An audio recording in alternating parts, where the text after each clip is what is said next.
Good morning, my dear students and my dear friends. Today we are going to see poem number 2.2, The Sower, in the textbook of class 11th English. In the previous video session, we have completed the lesson On to the Summit We Reach the Top. That is the second lesson of class 11th English textbook. And now the second poem we are going to start today. Okay, so before that we have to uh, like my videos and then subscribe my channel and then press the bell icon button so that you will receive all the notifications of the upcoming videos on my channel. Thank you so much for that. Okay, now the title of the poem is The Sower and the meaning of it is the farmer, शेतकरी. So शेतकऱ्याच्या आयुष्यावर आधारित ही poem आपल्याला दिलेली आहे अभ्यासण्यासाठी. So ती poem बघण्याच्या आधी आपल्याला त्यातले आईस ब्रेकर्स जे आहेत ते बघायचे आहेत. So let us start with the ice breakers. Now make a list of words that are related to agriculture. So हे आपल्याला ही ॲक्टिव्हिटीज जी आहे ती तुम्हाला करायची आहे.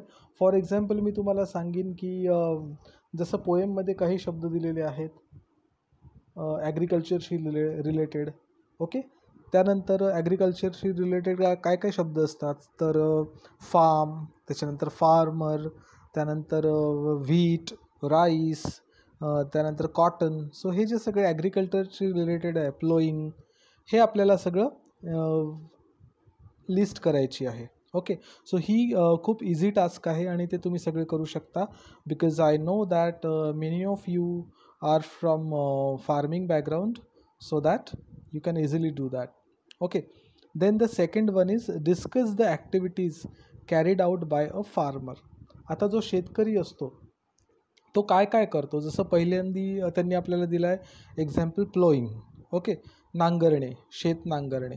त्यानंतर आपण लिहू शकतो इथे ज्या काही ॲक्टिव्हिटीज शेतामध्ये होतात त्या आपण ॲड करू शकतो. सेकंड याच्यामध्ये आपण लिहू शकतो सॉईल प्रिपरेशन, बरोबर आहे, म्हणजे जमिनीची मशागत करणे किंवा तयार करणे जमीन, सॉईल प्रिपरेशन. ओके, हे झालं सेकंड. सो पहिलं होतं प्लॉईंग, दुसरं होतं सॉईल प्रिपरेशन. त्याच्यानंतर तिसरं आपण बघूया दॅट इज प्लांटिंग. ओके, म्हणजे प्लांट करणे, काहीतरी लावणे शेतीमध्ये, that is planting. And fourth one is harvesting. आणि त्याच्यानंतर जेव्हा आपण ते पीक काढतो तर त्या ॲक्टिव्हिटीला काय म्हणतो आपण, हार्वेस्टिंग असं म्हणतो. ओके, सो असे 4 शब्द आपण इथे लिहिलेले आहे, हार्वेस्टिंग. ओके, सो असे ॲक्टिव्हिटीज 4 आपण इथे बघितल्या, प्लोईंग, त्याच्यानंतर soil preparation, planting and harvesting. Okay, त्यानंतर थर्ड जी ॲक्टिव्हिटी आहे ती आपण बघूया. In our country engineering, teaching and medical fields are much sought after. Other professions, occupations, though they make a significant contribution to the society, do not get their due. मग यांनी काय म्हटलं आहे की काही जे प्रोफेशन आहे, विशिष्ट व्यवसाय, तेच आपल्या कंट्रीमध्ये फॉलो केले जातात. जसं क्वेश्चनमध्ये दिलं आहे बघा, इंजिनिअरिंग, टीचिंग आणि मेडिकल. सो या 3 फील्डमध्ये लोक जास्त आपल्याला दिसतात किंवा जास्त करिअर करताना दिसतात. पण काही फील्ड असे आहेत की ज्याच्यामध्ये लोक इंटरेस्ट ठेवत नाही. तर मग असे कोणते प्रोफेशन आहे आणखी की जे महत्त्वाचे आहे आणि जे आपल्या समाजामध्ये काहीतरी महत्त्वाचं ड्यू म्हणजे रिस्पॉन्सिबिलिटी ठेवतात. ओके, तर आता पहिलं त्यांनी करून दाखवलेलं आहे की फार्मर हे जे फील्ड आहे या फील्डमध्ये पण कोणी जास्त जायला बघत नाही. पण जरीही जायला बघत नसेल तरीही फार्मर हे काय आहेत, हायली अनप्रेडिक्टेबल इकॉनॉमिक गेन्स. कारण काय की फार्मर जे आहेत ते इकॉनॉमिक गेन त्यांना कमी होतो, आर्थिक जी बाजू आहे ती त्यांची थोडी कमी असते बाकीच्या फील्डपेक्षा. ओके, त्यामुळे पहिलं हे झालं. तर मग बाकीचं जे आहे जसं कन्झर्वन्सी वर्कर्स. आता कन्झर्वन्सी वर्कर्स म्हणजे काय की जे लोक खालच्या लेवलचं काम करतात किंवा ज्याला आपण म्हणू क्लास 4चं काम करतात. सो ती फील्ड जी आहे ते का बरं कोणी ॲक्सेप्ट करत नाही? कारण काय की they don't get respect in the society. मग आपण इथे आन्सर लिहू शकतो, दे डोंट गेट रिस्पेक्ट. मग प्रत्येकाला रिस्पेक्ट पाहिजे आहे, त्याच्यामुळे ते त्यांच्या जॉबनुसार त्यांना रिस्पेक्ट हा सोसायटीमध्ये मिळत असतो. आणि म्हणून कन्झर्वन्सी वर्कर्स जे आहे यांना रिस्पेक्ट मिळत नसल्यामुळे लोक तो व्यवसाय स्वीकारत नाही. त्याच्यानंतर आता आपल्याला व्यवसाय पण फाइंड आउट करायचे की असे कोणते व्यवसाय आहेत आणि त्याची कारणं काय आहेत.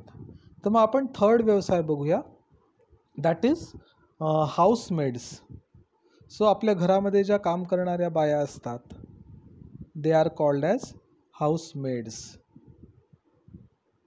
मग ते जे हाऊसमेडचं काम आहे ते काम करायला का बरं कोणी तयार होत नाही? तर आपण कधीही त्या बायांना कामावरून काढू शकतो. ओके, त्यांना आपल्याला जर जेव्हा आपल्याला हवं असेल तेव्हा आपण त्यांना लावू शकतो, जेव्हा आपल्याला पाहिजे असेल तेव्हा आपल्याला त्यांना काढू शकतो. सो त्यांना जॉबची सिक्युरिटी राहत नाही. त्याच्यामुळे आपण इथे लिहू शकतो त्याच्यासमोर की नो जॉब सिक्युरिटी. म्हणजे तिसरं आहे हाऊसमेड आणि त्याचा आन्सर आहे नो जॉब सिक्युरिटी. त्यानंतर चौथा आपण बघूया, दॅट इज स्पोर्ट्समॅन. जरीही स्पोर्ट्स हे खूप जास्त बघितल्या जात असतील तरीही स्पोर्ट्समॅन होण्यासाठी कोणी खूप फार असं तयार होत नाही. बरोबर आहे. तर त्याचं कारण काय आहे की स्पोर्ट्समॅन न होणे याच्यासाठी काय कारण आहे? कारण त्याच्यासाठी मेहनत ही सगळ्यात जास्त लागते आणि त्यानंतर त्यांचा जो ड्युरेशन असतो, त्यांच्या करिअर स्पॅन जो असतो त्यांचा तो खूप कमी असतो. म्हणजे जसं क्रिकेटर हा जो आहे हा 40व्या वर्षी रिटायर होतो किंवा आणखी जे गेम्स आहेत तर त्या गेम्सला आपली फिजिकल स्ट्रेंथ ही चांगली हवी असते, स्ट्रॉंग हवी असते. त्याच्यामुळे तुम्ही जोपर्यंत स्ट्रॉंग आहे तोपर्यंतच तुम्ही तो गेम खेळू शकता. ओके, त्यामुळे याचं रिझन आपण काय लिहू शकतो? तर स्पोर्ट्समॅनचं रिझन आपण याच्यामध्ये लिहूया डीमध्ये. तर शॉर्टर ड्युरेशन. बरोबर आहे, shorter duration. Shorter duration of career. So हे झालं डी. त्यानंतर लास्ट ऑप्शन आपल्याला दिलेला आहे किंवा लास्ट आपल्याला लिहायचं आहे, तर आपण ते लिहूया सपोज हॉकर्स. आता हॉकर्स म्हणजे काय? HAWKERS, hawkers. तर हॉकर्स म्हणजे काय? तर जे फेरीवाले असतात आपल्या घरासमोर फिरणारे, काही काही वस्तू विकणारे, तर त्या फेरीवाल्यांना आपण म्हणतो हॉकर्स. सो मग तो जॉब का बरं सगळेजण स्वीकारत नाही? तर त्याच्यामध्ये काय असते तर अनसर्टन्टी असते. अनसर्टन्टी म्हणजे अनिश्चितता. सो त्याच्यामध्ये आपण आन्सर लिहू शकतो uncertainty, CERTAINTY,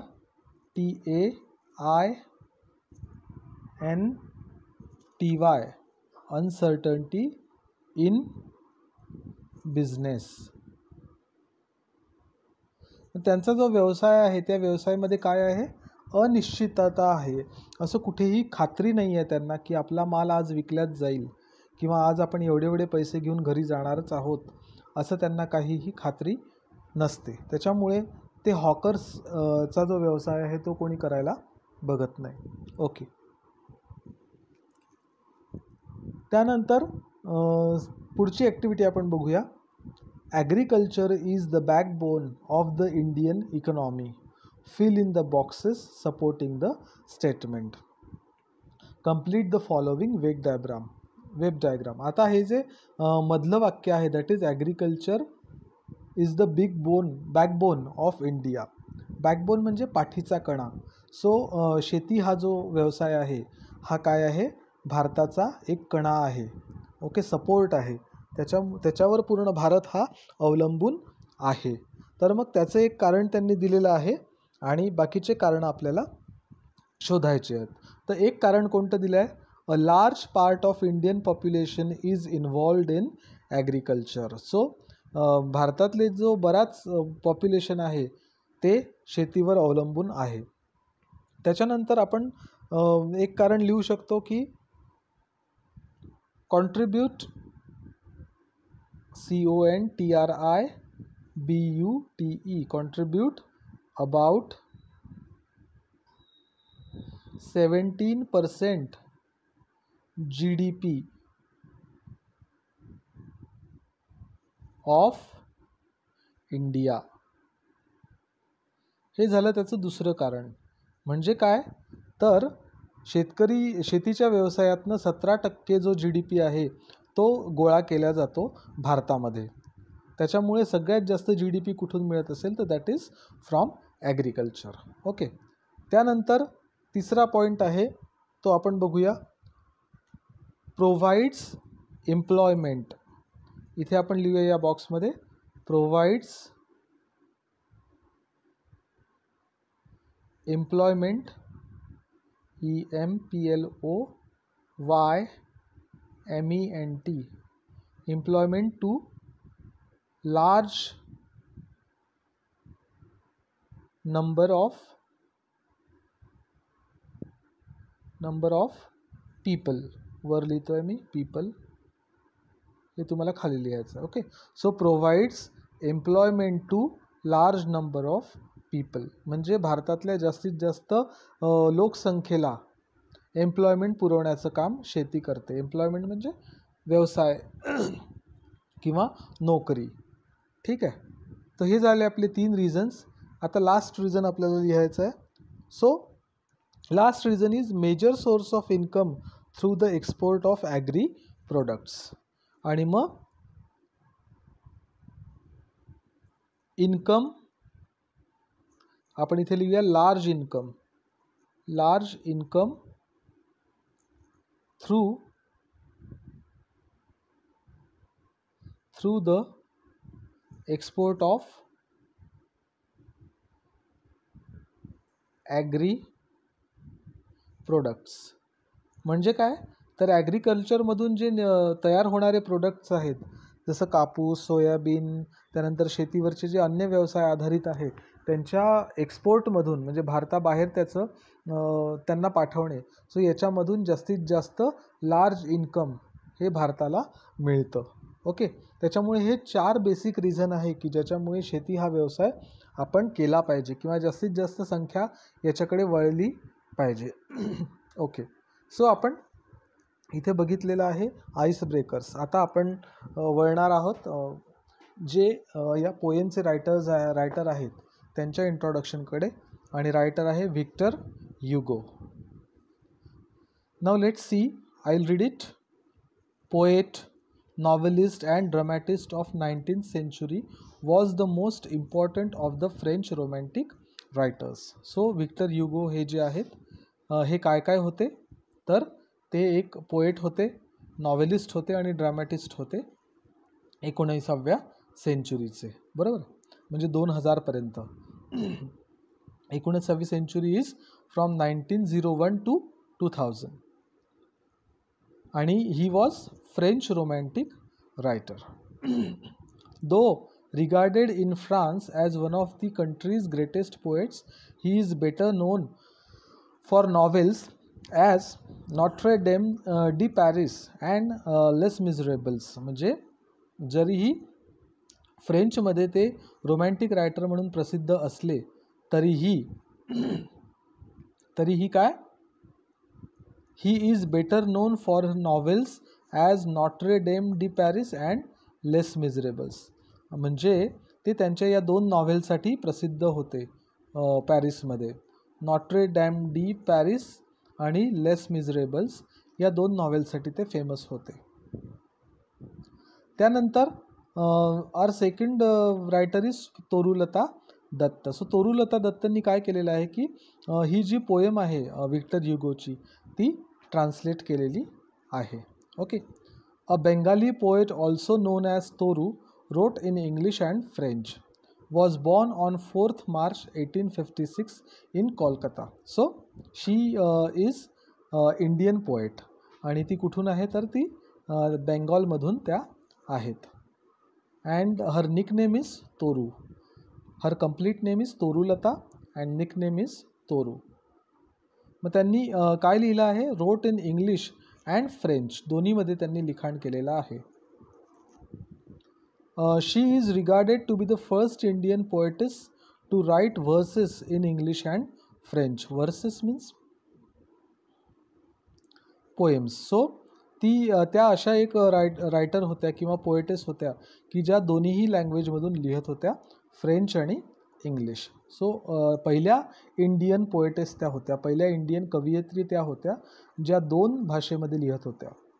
She translated dozens of poems and completed a novel before her death at the age of 21. So, at the age of 21 म्हणजे वयाच्या 21व्या वर्षी she was died. त्या नव्हत्या, वारल्या होत्या. सो त्याच्या आधी त्यांनी काय लिहिलं, शी ट्रान्सलेटेड डझन्स ऑफ पोएम्स. त्यांच्या जाण्याच्या आधी त्यांनी खूप साऱ्या पोएम्स ट्रान्सलेट केल्या अँड कम्प्लिटेड अ नॉव्हेल, आणि एक नॉव्हेलसुद्धा त्यांनी लिहिलं त्यांच्या डेथच्या आधी, वयाच्या 21व्या वर्षाच्या आधी. Her poems such as Sita, lotus and our casuarina tree are well loved. So त्यांच्या या 3 पोएम खूप फेमस होत्या, Sita, lotus and our casuarina. Okay. त्यानंतर नेक्स्ट पॅरेग्राफमध्ये काय म्हटलं आहे बघूया आपण. The sower is a translation of Victor Hugo's poem Saison des Semailles Le Soir. So त्यांची जी फ्रेंच पोएम होती त्या फ्रेंच पोएमचं इंग्लिश ट्रान्सलेशन तोरुलता दत्त यांनी केलेलं आहे.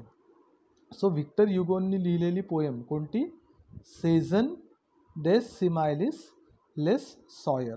सो लेस सॉयर म्हणजे द सॉवर, जे आपलं इंग्लिश टायटल आहे द सॉवर ते म्हणजे ली सॉयर. ओके. सो या फ्रेंच पोएमचं ट्रान्सलेशन तोरुलता दत्त यांनी केलेलं आहे. It is translated by Toru Dutt from French to English. The sower is a poem about a farmer who is sowing seeds. Okay.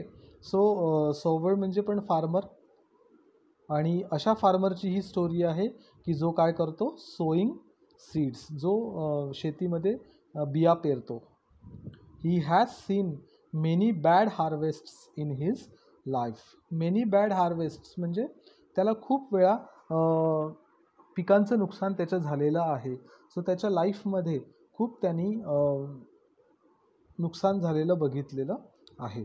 However he is so optimistic of having a good harvest every time he tosses grain. So तरी पण however he is so optimistic म्हणजे positive, तरीही तो इतका positive आहे की प्रत्येक वेळेला काय होईल, गुड हार्वेस्ट येईल, म्हणजे चांगलं पीक येईल असं त्याला वाटतं, जेव्हा जेव्हा एव्हरी टाईम जेव्हा जेव्हा तो काय करतो, ही टॉसेस ग्रेन म्हणजे तो धान्य लावतो. आता इथे टॉसेसचा अर्थ लावणे असं होतं, पण टॉस म्हणजे फेकणे. ओके. सो पण तो जेव्हा जेव्हा धान्य लावतो, पेरतो, तेव्हा तेव्हा त्याला असं वाटतं की आपल्याला गुड हार्वेस्ट येईल, इतका तो पॉझिटिव्ह विचारांचा आहे. ओके. सो अशी ती कविता एका सॉवरवर आधारित आहे जो त्याच्या शेतामध्ये पेरणी करत असतो. ओके. सो आपण बघूया की ती कविता त्या शेतकऱ्याविषयी आपल्याला काय सांगते आणि आपल्याला काय मेसेज देऊन जाते की आपण आयुष्यामध्ये निगेटिव्ह व्हायला नको कधीही, असा एक मेसेज ही पोएम आपल्याला देऊन जाते. काहीही आपल्या आयुष्यात घडलं तरीही आपण नेगेटिव्ह विचार करायला नको, आपण सदैव कसं असलं पाहिजे, ऑप्टिमिस्टिक असायला पाहिजे. सो हा मेसेज ही पोएम आपल्याला देऊन जाते.